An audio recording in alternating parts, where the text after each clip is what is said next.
Hello बच्चों, स्वागत है आपका अपने YouTube channel topper tricks academy में। तो हम लोग आज पढ़ने वाले हैं क्लास 8 साइंस का थर्ड चैप्टर है ना। तो आपके तीसरा पार्ट होगा। टोटल वीडियो हिंदी माध्यम में होगा, तो आपके लिए बहुत ही महत्वपूर्ण वीडियो है। तो इसको आप पूरा देखें, तो अपने दोस्तों के साथ शेयर कीजिए ताकि वो भी फ्री वीडियो क्लास का फ़ायदा उठा सकें। और चैनल को सब्सक्राइब कर लीजिए ताकि मैं कोई वीडियो बना दूँ आपके पास तक उसका नोटिफिकेशन पहुंच जाए। तो तीसरे पार्ट का आपका साइंस का थर्ड पार्ट है क्लास 8 का। एमपी बोर्ड एनसीईआरटी की बुक जो लगती है आपकी, है ना, तो उसका शीर्षक क्या है, टाइटल क्या है, संश्लेषित रेशे और प्लास्टिक, है ना।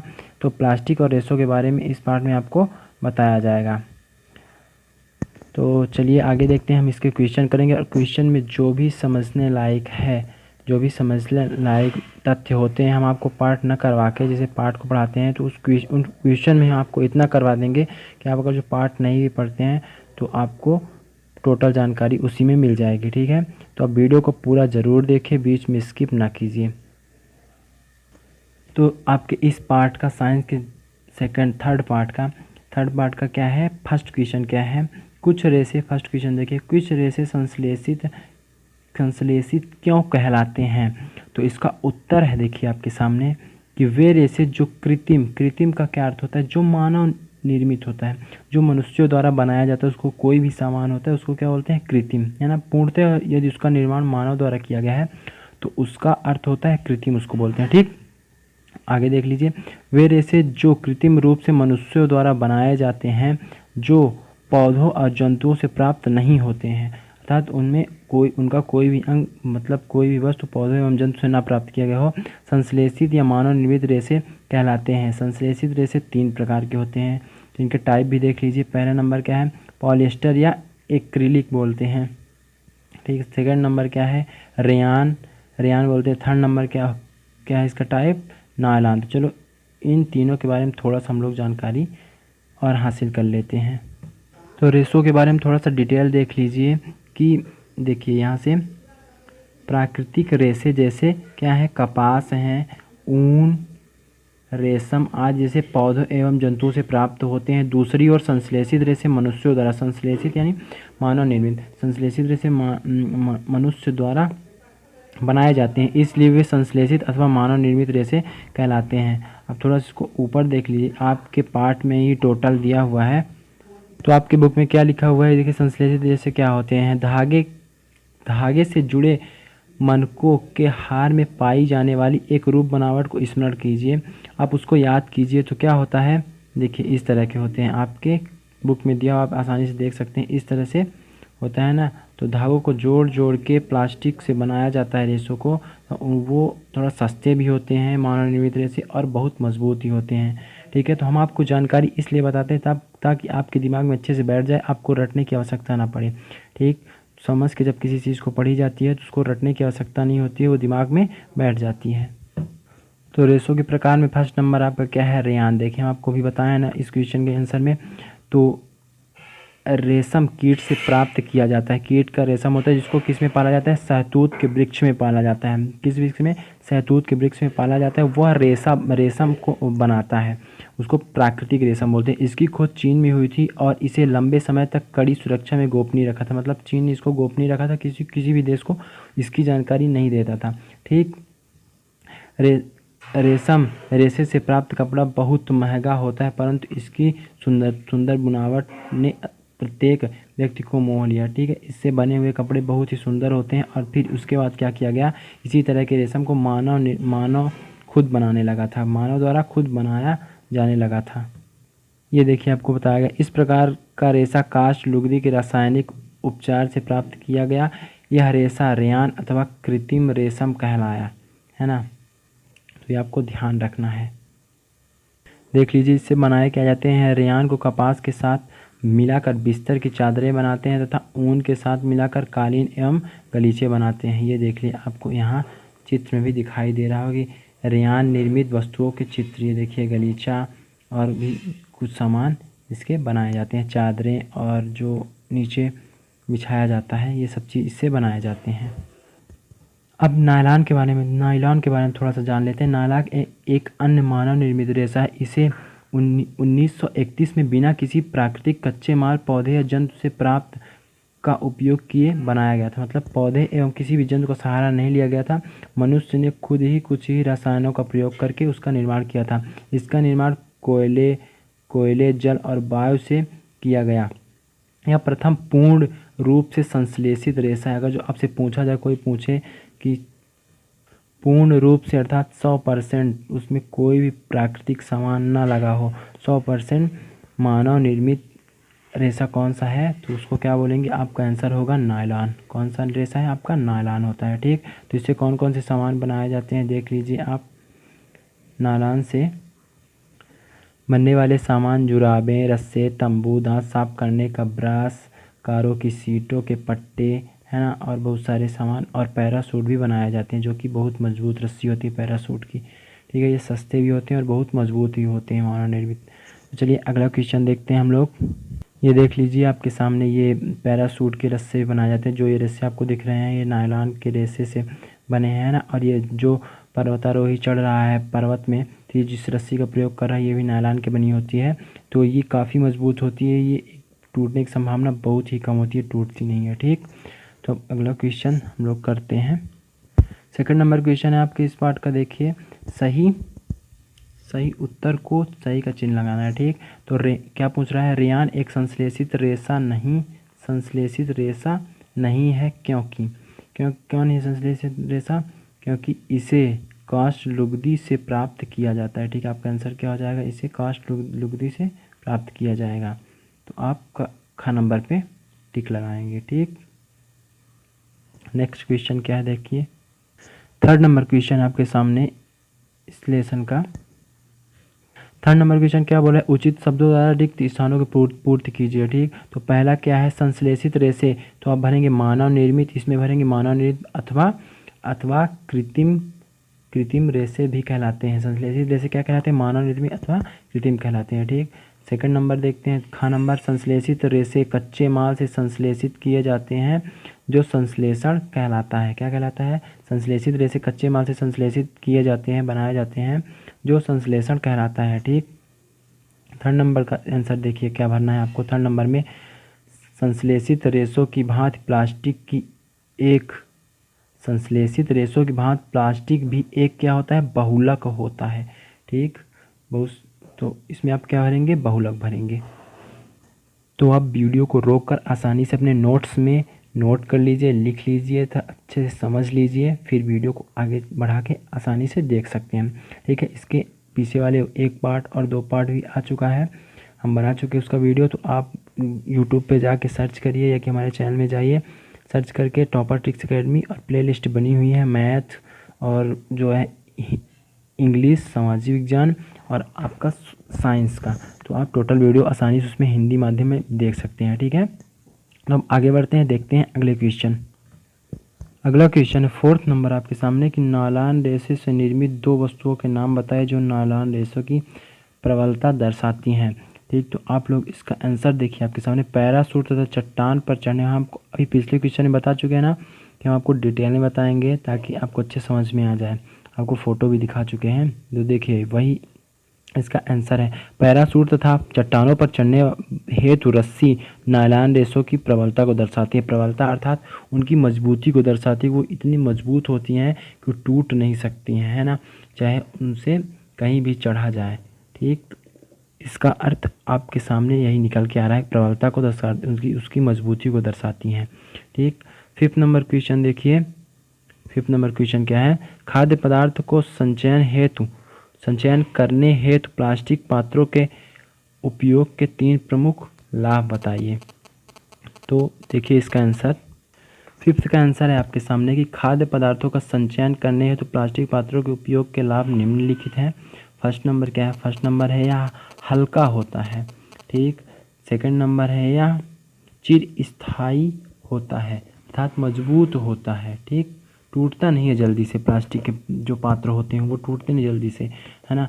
और थर्ड नंबर है यह मजबूत भी होता है।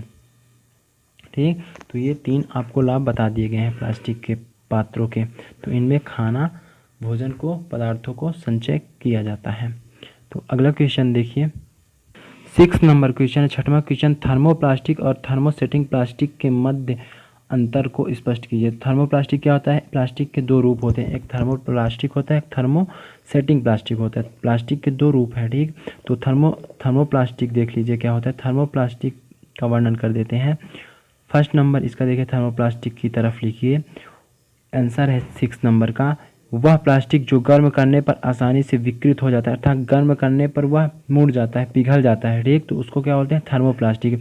उसे थर्मोप्लास्टिक कहते हैं। गर्म करने पर क्या होता है? अपने आकार में उसका परिवर्तित हो जाता है, पिघल जाता है। ज़्यादा गर्म करने पर वो पिघल भी जाता है, ठीक। और सेकंड नंबर, इसे आसानी से मोड़ा जा सकता है।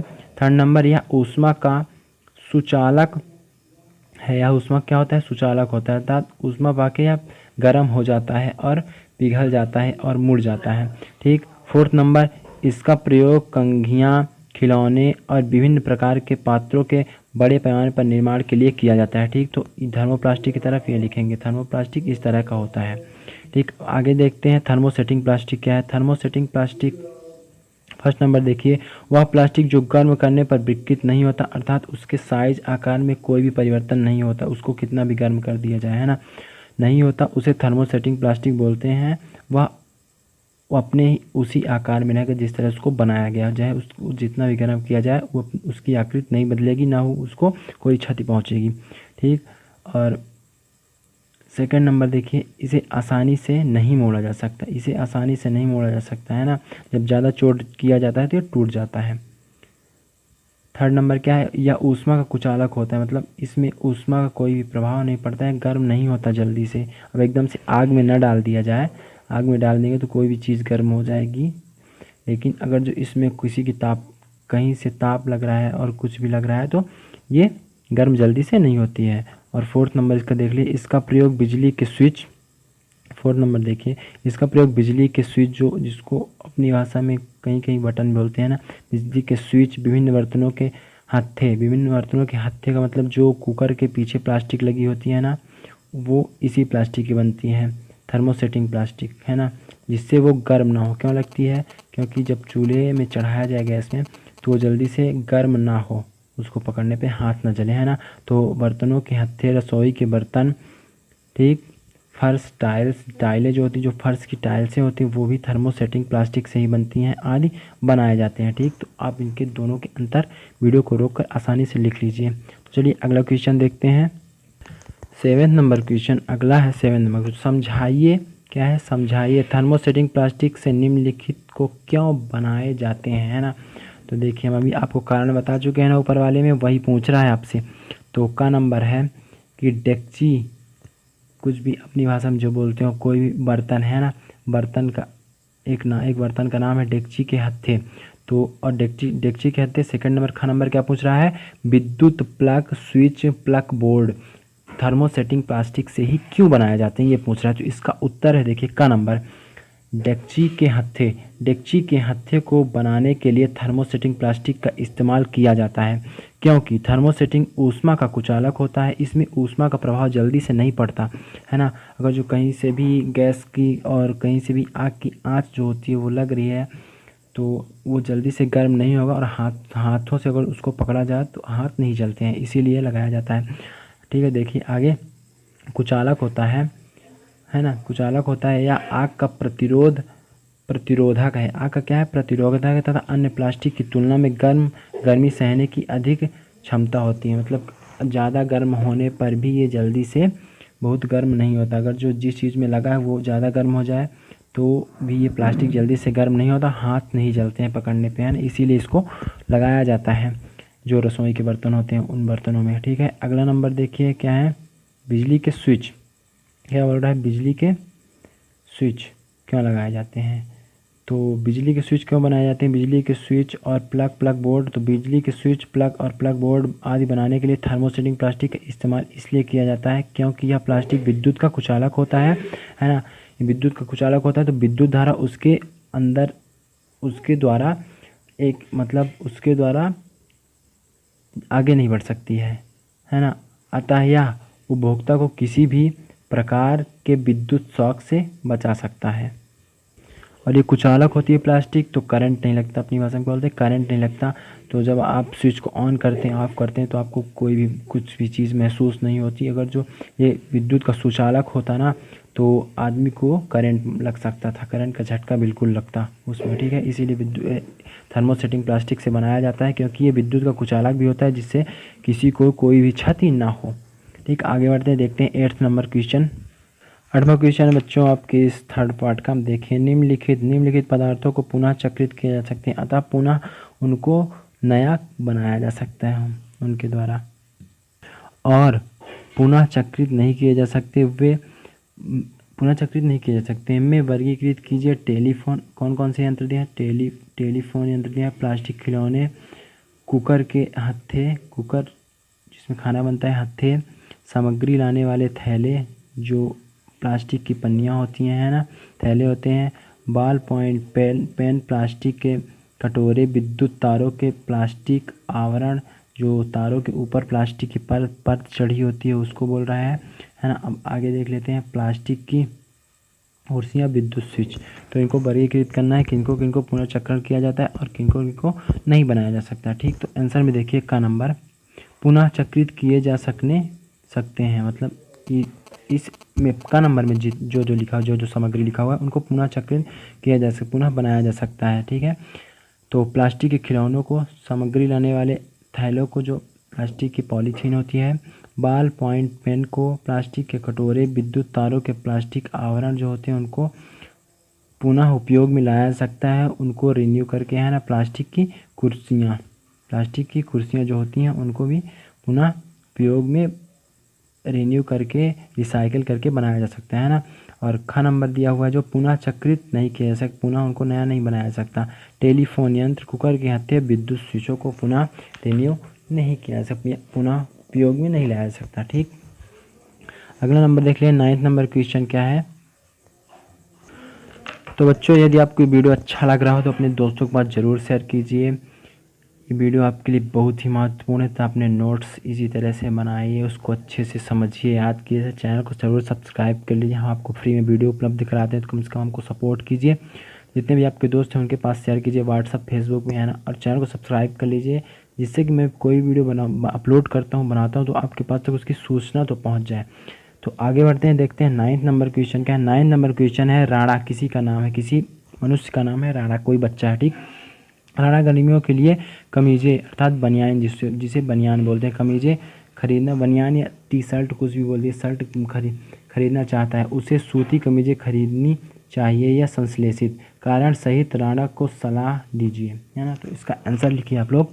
आंसर होगा, राणा को गर्मियों के लिए सूती कमीज़ें खरीदनी चाहिए, क्योंकि संश्लेषित कपड़े बहुत जल्दी गर्म हो जाते हैं। गर्मियों में क्या होता है, संश्लेषित कपड़े क्या होते हैं, बहुत जल्दी गर्म हो जाते हैं और तपने लगते हैं, है ना, बहुत जल्दी गर्मी लगने लगती है और फिर शरीर में चिपक जाते हैं, इसलिए उन्हें पहनने वाले को बहुत पसीना आता है। इसके विपरीत सूती कपड़े हवा को अंदर बाहर आने देते हैं और पसीना सुखा देते हैं। सूती कपड़ों में सब पसीना सुखाने की क्षमता ज़्यादा होती है, और जो संश्लेषित और जो नायलॉन वाले कपड़े होते हैं, प्लास्टिक नुमा कपड़े होते हैं, संश्लेषित कपड़े होते हैं, वो पसीने एक भी नहीं सोखते हैं, जिससे उनमें गर्मियों में बहुत दिक्कत होती है ना। तो आप इसको भी लिख लीजिए, हम आपको समझा दिए हैं। 10th नंबर क्वेश्चन है, 10वां क्वेश्चन बच्चों, उदाहरण देकर प्रदर्शित कीजिए कि प्लास्टिक की प्रकृति असंक्षारक होती है, मतलब उसको जल्दी से कोई भी, या कि प्रकाश है और कोई भी केमिकल है, वायु है, जल है, कोई भी प्लास्टिक को क्षति नहीं पहुंचा सकती। तो इसी का वर्णन करना है ना। प्लास्टिक की जो थैलियाँ होती हैं आप देखते होंगे वो जल्दी से नष्ट नहीं होती हैं।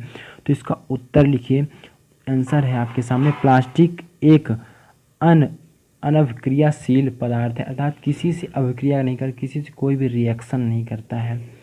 ठीक, तो आगे देखिए, प्लास्टिक लोहे एवं अन्य धातुओं की तरह वायु और जल से अभिक्रिया नहीं करती, अर्थात जल अभिक्रिया का मतलब जल और वायु से उसका कोई भी प्रभाव नहीं पड़ता है उसके अंदर, वो खराब नहीं होती है। प्लास्टिक अम्ल के साथ भी कोई अभिक्रिया नहीं करती है। अभिक्रिया का मतलब बता दिए, मतलब अम्ल से भी जल्दी से कोई उसमें अंतर नहीं पड़ता, उसकी प्रकृति में वो खराब नहीं होती। ठीक है, इससे उसका इससे उसका आसानी से संक्षारण नहीं होता। संक्षारण होता वह आसानी से खराब नहीं होती है, ठीक, आसानी से वो खराब नहीं होती। अतः हम कह सकते हैं कि प्लास्टिक की प्रकृति असंक्षारक होती है, अर्थात वह जल से किसी भी वस्तु द्वारा खराब नहीं होती है। जो प्लास्टिक के थैले होते हैं उनकी उम्र बहुत होती है, चाहे आप मिट्टी में गाड़ दीजिए, चाहे पानी में फेंक दीजिए। इसीलिए सरकार ने उनको बार बार बैन करने का प्रयास करती हैं, उनसे प्रदूषण बहुत फैलता है ना। तो आगे बढ़ते हैं, देखते हैं 11वें नंबर क्वेश्चन। 11वां क्वेश्चन है, क्या दांत साफ करने के ब्रश का हैंडल और सूक जो ब्रिस्टल होते हैं, है ना, जिससे दांत साफ होते हैं, एक ही पदार्थ के बनाने चाहिए? आप अपना उत्तर स्पष्ट कीजिए। तो इसका आंसर उत्तर है नहीं। दांत साफ करने की ब्रश का हैंडल और सूक, जो दांत में आप रगड़ते हैं उसको बोल रहा है सूक, है ना, जो होते हैं रेसे टाइप के, है ना, ब्रिस्टल, एक ही पदार्थ के नहीं बनने चाहिए। आप ही सोच के देखिए, अगर दोनों चीज़ एक ही पदार्थ के बन जाएंगे तो हमारे दांतों को क्षति हो सकती है, क्योंकि हैंडल मजबूत और कठोर प्लास्टिक का बना होता है, क्योंकि ब्रश का हैंडल किसी सख्त पदार्थ से बना होना चाहिए ताकि ब्रश की पकड़ना एवं चलाना आसान हो, ब्रश को पकड़ना एवं चलाना आसान हो। इसके विपरीत ब्रश के सूक, जो उसके रेशे होते हैं, मजबूत एवं लचीले रेशों से बने होने चाहिए। यदि सूक भी हैंडल की तरह सख्त पदार्थ के बने होंगे तो हमारे दांतों और मसूड़ों दोनों के लिए नुकसानदायक होगा। सख्त होंगे तो हम लोग जब रगड़ेंगे अपने दांत को साफ करने के लिए, मसूड़ों क्या करेंगे, उधेड़ देंगे, मसूड़ों को ख़राब कर देंगे और दांत को भी ख़राब कर देंगे। इसीलिए जो रेशे होते हैं वो मुलायम होने चाहिए और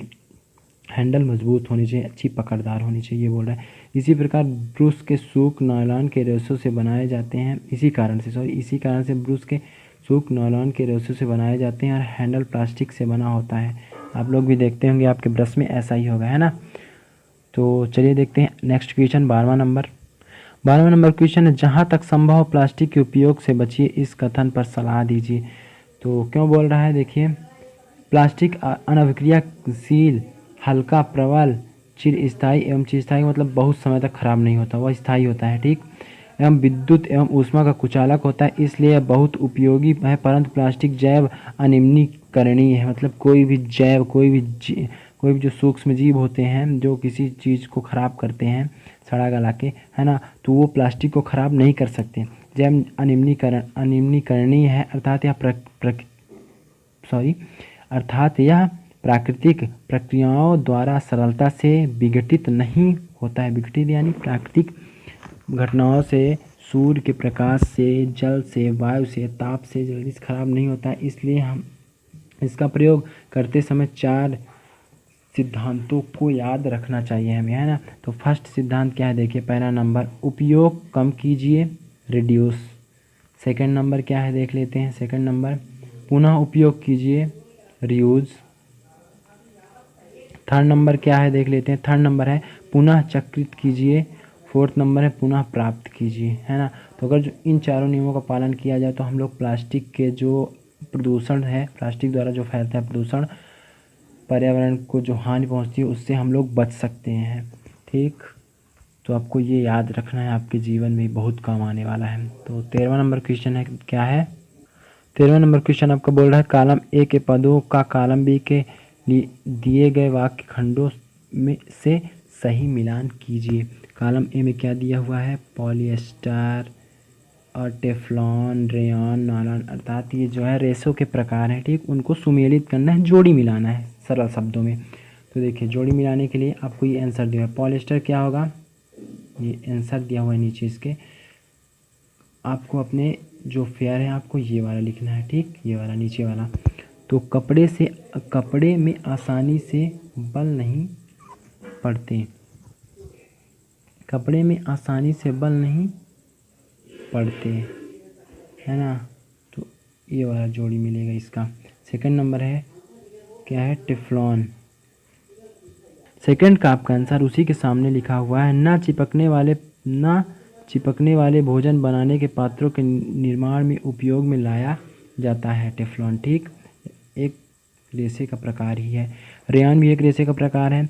काष्ठ लुगदी का उपयोग कर तैयार किया जाता है। ठीक। नायलॉन तो बहुत मजबूत होता है, हम आपको बता चुके हैं। नायलॉन कपड़े में आसानी से बल नहीं पड़ते। तो ऊपर वाले को और नीचे वाले के एक समान दिखाई दे रहा है। कपड़े में आसानी से बल नहीं पड़ते। पैरासूट, सॉरी, इसमें जो आंसर दिया है गलत दिया है, थोड़ा सा ध्यान दीजिएगा।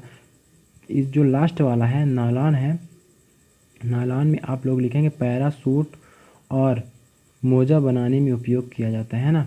नायलॉन के सामने क्या लिखेंगे? पैरासूट और मोजा बनाने में, ये वाला नहीं लिखेंगे, ये वाला पैरासूट और मोजा बनाने में उपयोग किया जाता है। तो आपका आंसर 13 नंबर के ये रहे। आगे बढ़ते हैं, 14वां नंबर क्वेश्चन देखते हैं। 14वां नंबर क्वेश्चन है, देखिए, संश्लेषित रेशों का औद्योगिक निर्माण वास्तव में वनों के संरक्षण में सहायक हो रहा है। टिप्पणी कीजिए। अर्थात संश्लेषित रेशे मानव निर्मित रेशे जब से बनने लगे हैं तो वनों की कटाई कम हुई है, वनों का संरक्षण ज़्यादा हुआ है, वनों को बचाया जा रहा है ना, वन कम से कम कट रहे हैं। तो उत्तर देखिए, संश्लेषित रेशों अर्थात मानव निर्मित रेशों का औद्योगिक निर्माण वास्तव में वनों के संरक्षण में सहायक हो रहा है, क्योंकि इसके लिए पेड़ पौधों को काटने एवं जीवों का शिकार करने की ज़रूरत नहीं होती है। जैसे कि प्राकृतिक रेशों को प्राप्त करने के लिए क्या होता है? जीवों की आवश्यकता होती है, जीवों को पाला जाता है तथा पेड़ों को काटा जाता है, उनसे जो भी सामान निकलता है जिससे रेशा बनता है, रेशा बनाया जाता है ना, उनके जो गोंद होते हैं, गोंद टाइप के निकलते हैं उस तरह से।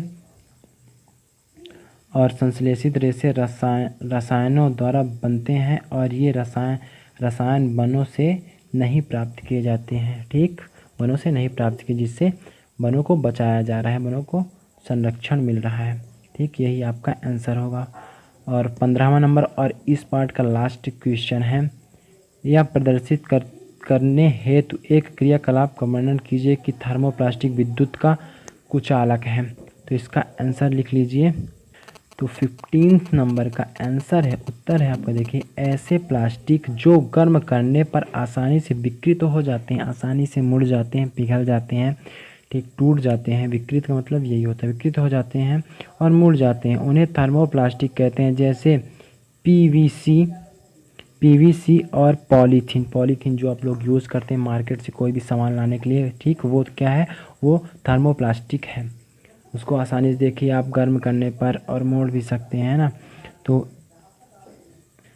हम लोग अब क्रियाकलाप देख लेते हैं। एक सेल के पॉजिटिव और निगेटिव, एक सेल होता है इस तरह का, है ना, इस तरह का, ऊपर एक, नीचे उसका निगेटिव और ऊपर उसका पॉजिटिव भाग होता है, जिसको प्लस से और माइनस से डिनोट करते हैं। ठीक, निगेटिव भागों के तारों को जोड़कर उसके साथ बल्ब और थर्मोप्लास्टिक की वस्तु को जोड़ने पर बल्ब नहीं जलता है। अर्थात ऊपर से एक तार लीजिए, जैसे ऊपर से एक तार हम लोग खींचे और नीचे से एक तार जोड़ के लीजिए। ठीक, एक बल्ब लगा देते हैं, इधर से जोड़ के एक बल्ब लगा देते हैं, इधर से जोड़ के और इधर भी लगा देते हैं, लेकिन यहाँ बीच में एक प्लास्टिक लगा, थर्मोप्लास्टिक लगा देते हैं। ठीक, ये आपका क्या है? ये आपका क्या हुआ? बल्ब। थोड़ा अच्छे से, हमारी ड्राइंग बहुत अच्छी नहीं है, ये बल्ब हुआ। ठीक, आप समझ लीजिए।